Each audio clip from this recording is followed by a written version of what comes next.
नमस्कार दोस्तों, जय श्री कृष्ण, राधे राधे। तो आज के इस वीडियो में हम आपको बताएंगे कि महिलाओं को, खास तौर से शादीशुदा महिलाओं को, यह 5 गहने कभी भी नहीं पहनने चाहिए, वरना इससे आपके पति को कष्ट उठाने पड़ते हैं, यहाँ तक कि पति की मृत्यु भी हो सकती है। साथ ही हम आपको बताएंगे कि वह कौन सी गलती महिलाएं आमतौर पर करती है जिसके कारण पति की बर्बादी तय है। तो पूरी जानकारी के लिए वीडियो को अंत तक जरूर देखिएगा। दोस्तों, सच्ची श्रद्धा से कमेंट बॉक्स में जरूर लिखें हर हर महादेव, राधे राधे। दोस्तों, महिलाओं को गलती से भी ऐसे गहने नहीं पहनने चाहिए, खासकर यह जानकारी सुहागन महिलाएं जरूर देखें। सुहागिन महिलाओं के लिए उनका 16 श्रृंगार बहुत ही महत्वपूर्ण माना जाए आता है। शादी के बाद महिलाएं अपने पति के सौभाग्य के लिए श्रृंगार करती है। तो दोस्तों, चलते हैं और सुनते हैं गुरुजी से कि वो क्या कहते हैं इसके बारे में। दोस्तों, गले में मंगलसूत्र, माथे पर सिंदूर और हाथों में चूड़ियां, यह 3 चीजें तो हर शादीशुदा महिलाओं की खूबसूरती में 4 चांद लगा देती है।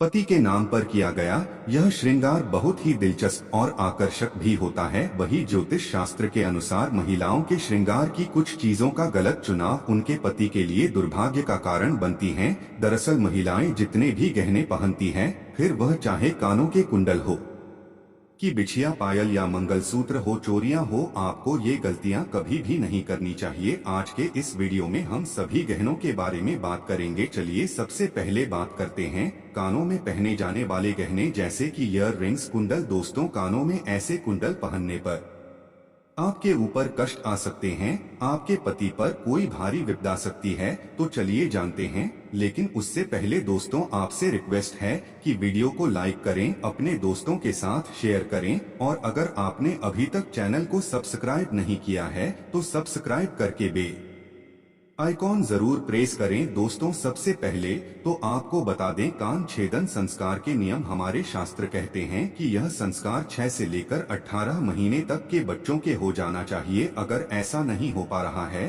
तो अब आपकी आयु किसी विषम संख्या में हो, जैसे 3, 5 साल, 7 साल, 9 साल, 11 साल, इसी तरह से आगे बढ़ती हुई इन्हीं वर्षों में हो जाना चाहिए। ध्यान रखने वाली बात यह है कि यह संस्कार अगर लड़कों का हो रहा है तो पहले दाहिने कान का छेदन होना चाहिए, फिर बाएं कान, और बालिकाओं में यह क्रम उल्टा हो जाता है, उनका पहले बाएं कान का छेदन होना चाहिए, फिर दाहिना। बालिकाओं में एक और चीज होती है, उनकी नाक, उसे भी छेदा जाता है, और वह भी बायां। जहां पर सबसे खास बात यह है कि शास्त्रों में स्पष्ट बताया गया है कि लड़कियों की नाक के बाएं के हिस्से को छेदना चाहिए, सीधे हाथ की तरफ न कर भी नहीं छेदना चाहिए, वरना इससे दोष लगता है। दोस्तों, कानों में कुंडल पहनने से महिलाओं तथा बालिकाओं को श्वास रोग, सिर दर्द की समस्याओं से छुटकारा मिलता है। ज्यादातर यह देखा गया है कि जिन महिलाओं तथा बालिकाओं के कान में छेद होता है तो वो इन रोगों से बची रहती है। साथ ही साथ इनके सोचने की शक्ति और याददाश्त और बढ़ जाती है। दोस्तों, शास्त्रों के अनुसार कान में ऐसा कुंडल किसी भी महिला को नहीं पहनना चाहिए। ऐसा करने से लगता है सबसे बड़ा पाप और होती है यह घातक बीमारी। आजकल देखा जाता है कि ज्यादातर माताएं बहनें नकली धातु से बने आभूषण को धारण करती हैं, जिससे उन्हें तमाम तरह की परेशानियों का सामना करना पड़ता है। आपको सलाह दी जाती है कि इन चीजों से हमेशा बचें और लंबे समय तक इन धातुओं को कभी भी न पहनें। आप कानों में कुंडल अगर पहनती है तो सोने तथा चांदी की धातु का योग करें। अगर आप कानों में किसी और धातु का प्रयोग करते हैं तो इससे आपके सभी ग्रह बिगड़ सकते हैं, आपके ऊपर दोष लग सकते हैं, यहाँ तक कि आपके पति पर सबसे बुरा असर पड़ता है। किसी और धातु को कान में डालने से कैंसर जैसी घातक बीमारी भी हो सकती है, इसलिए सावधान रहें। दोस्तों, अगर आप कान में सोने या चांदी के कुंडल नहीं डाल सकते हैं क्षमता अनुसार या किसी और कारण वस्तु, ऐसे में आप अपने कानों में नीम की डांडियां डाल सकते हैं।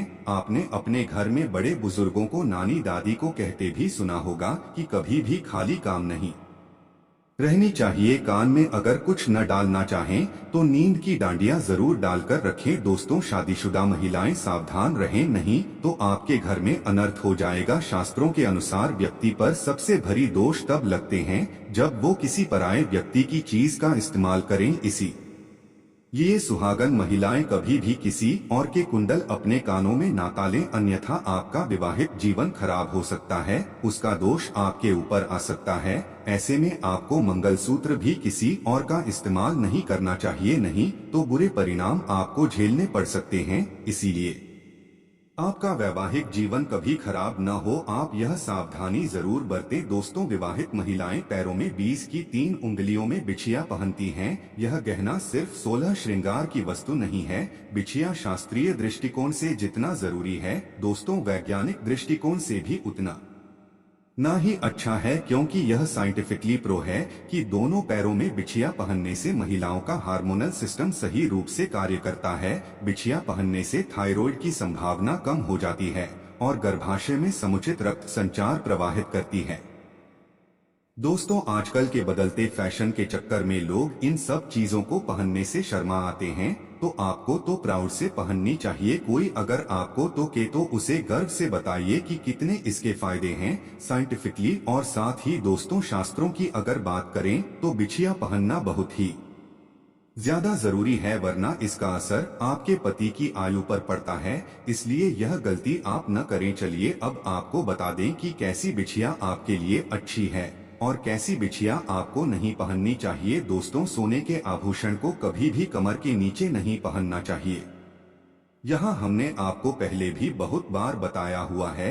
साथ ही इस बात का ख्याल आप रखें कि कभी भी आपको ढीली बिछिया जो आपके पैर से निकल रही हो, बार बार ऐसी बिछिया नहीं पहननी चाहिए, क्योंकि माना जाता है कि इससे पति पर कष्ट बढ़ते हैं। तो अगर ऐसी बिछिया पहनती हैं तो अच्छा होगा कि इसे तुरंत आप बदल लें। और वैसे भी दोस्तों, ढीली बिछिया गुम होने का भी डर रहता है, हो सकता है निकलकर कहीं गिर जाए, तो ऐसा बिल्कुल भी शुभ नहीं होता। जब अगर आपकी बिछिया गुम हो जाती है तो ऐसे में माँ लक्ष्मी नाराज हो जाती है, जिसका सीधा असर आपके घर की आर्थिक स्थिति पर पड़ता है और आपके पति को भी कारोबार में दिक्कतें उठानी पड़ती है। तो इसीलिए आप सावधान रहें, यह गलती ना करें। चलिए अब आपको बता दें कि कैसी बिछिया अच्छी है। तो दोस्तों, पैरों में हमेशा चांदी की बिछिया पहनने, और यह बिछिया अगर मछली के आकार की हो तो सबसे असरदार मानी जाती है। मछली का आकार मतलब बीच में गोलाकार और आगे पीछे कुछ नोकदार सी और घुंघरू वाली बिछिया पहनेंगे तो माना जाता है कि इससे माँ लक्ष्मी अति प्रसन्न होती है। दोस्तों, आपने देखा होगा घर में बड़े बुजुर्ग भी जो पायल बिछिया जानते हैं वह घुंघरू वाली होती है, क्योंकि घुंघरू की आवाज लक्ष्मी को आकर्षित करती है। ऐसे घरों में माँ लक्ष्मी स्थायी रूप से वास करती है। दोस्तों, गहनों की ही तरह कपड़ों का भी संबंध व्यक्ति की किस्मत से जुड़ा है। जो रोजाना हम कपड़े पहनते हैं उससे भी कुछ नियम हैं, कुछ ऐसी गलती जो आमतौर पर घर में महिलाएं कर बैठती है और इससे गरीबी आती है। तो लोग बोलते हैं कि हमने तो सब कुछ ठीक किया था, फिर क्यों हमें दरिद्रता झेलनी पड़ रही है। वैसे भी दोस्तों, ये तो सब जानते हैं कि किसी मनुष्य के व्यक्तित्व में उसके कपड़ों का भी एक अहम किरदार होता है। वस्त्र न सिर्फ तन को ढकती है, बल्कि उनसे हमारे चरित्र या व्यवहार, आत्मविश्वास की भी झलक होती है।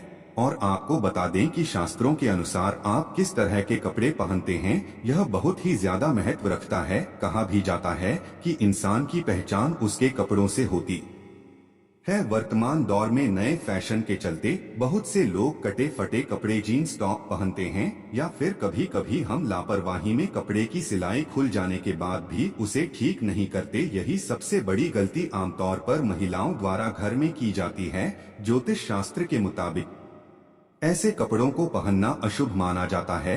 कटे फटे कपड़े पहनने से शुक्र ग्रह प्रभावित होता है और यह हमारे जीवन में होने वाली शुभ और अशुभ घटनाओं के लिए जिम्मेदार हो सकता। ज्योतिष शास्त्र के अनुसार कटे फटे कपड़े पहनने से शारीरिक क्षमता और ऊर्जा नष्ट होती है। इससे है हमारा शरीर कई प्रकार की बीमारियों से ग्रस्त हो जाता है। शुक्र के प्रभाव से बचने के लिए आपको कटे फटे कपड़े पहनने से बचना चाहिए। महिलाओं को घर में इस तरह के कपड़ों को तुरंत ठीक कर लेना चाहिए, और जो कपड़े अगर ठीक नहीं हो सकते हैं तो घर से बाहर कर दें। परिवार के सदस्यों इस तरह के कपड़े न पहनने दे। कटे फटे कपड़े को पहनने से दरिद्रता आती है, इसलिए भूलकर भी यह गलती अपने घर में न होने दें। इस प्रकार के कपड़ों का इस्तेमाल नहीं करना चाहिए। दोस्तों, ध्यान दें, शनिवार के दिन कभी भी नए कपड़े न पहने। नए कपड़े को केवल बुधवार, बृहस्पतिवार और शुक्रवार के दिन ही पहनना चाहिए। रात्रि के समय नए कपड़ों को बाहर नहीं छोड़ना चाहिए, इनमें नकारात्मक ऊर्जा प्रवेश कर सकती है